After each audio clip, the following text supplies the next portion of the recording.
For 3 years, Fox 5 has followed the stories of high water bills, seemingly with no explanation. Customers take it to the Water Appeals Board, often to only be denied any sort of adjustment. Now, we've followed some of these customers all the way to court, where judges have ruled in their favor. We sat down with the new Watershed commissioner, who tells us there are problems with fixes on the way.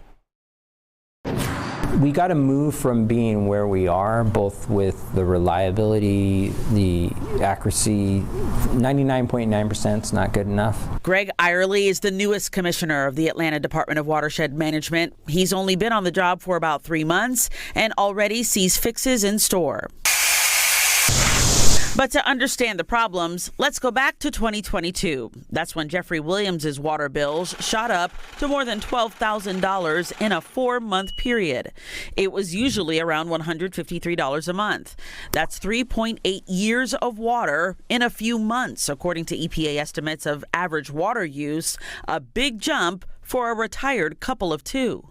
What I thought was a simple situation of our meter not accurately reporting the water usage. He thought it would be easy to correct his bill. He hired a plumber who attested to a problem with the water meter.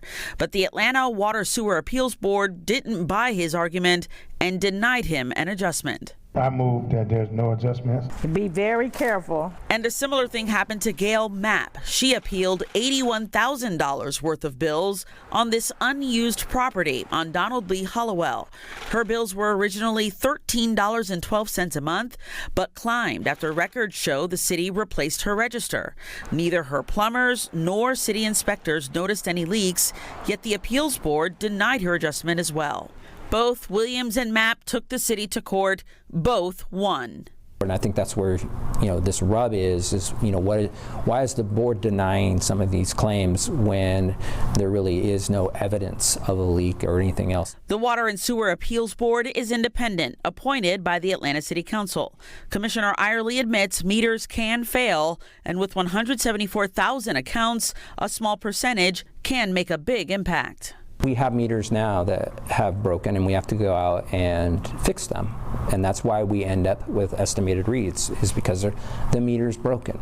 Without current and accurate information, making your case in front of the appeals board can be a big challenge. Right now, customers just don't have access to the most current information. And that's why we're going to go to modern technology where everybody has access to the data. And so it's not a black box anymore. You know exactly what your readings are real time, all the time. He says the current systems are outdated, around 15 years old, and due for replacement.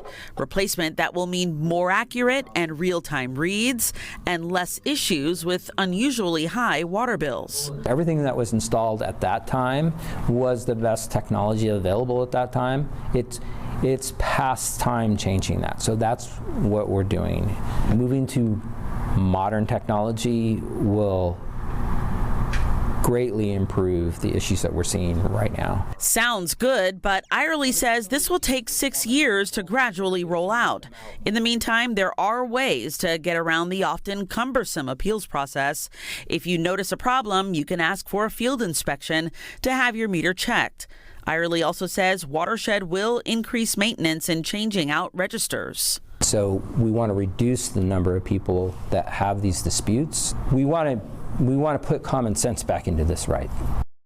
And earlier this year, Mayor Andre Dickens announced a $2 billion 20-year project to address aging infrastructure in the city of Atlanta.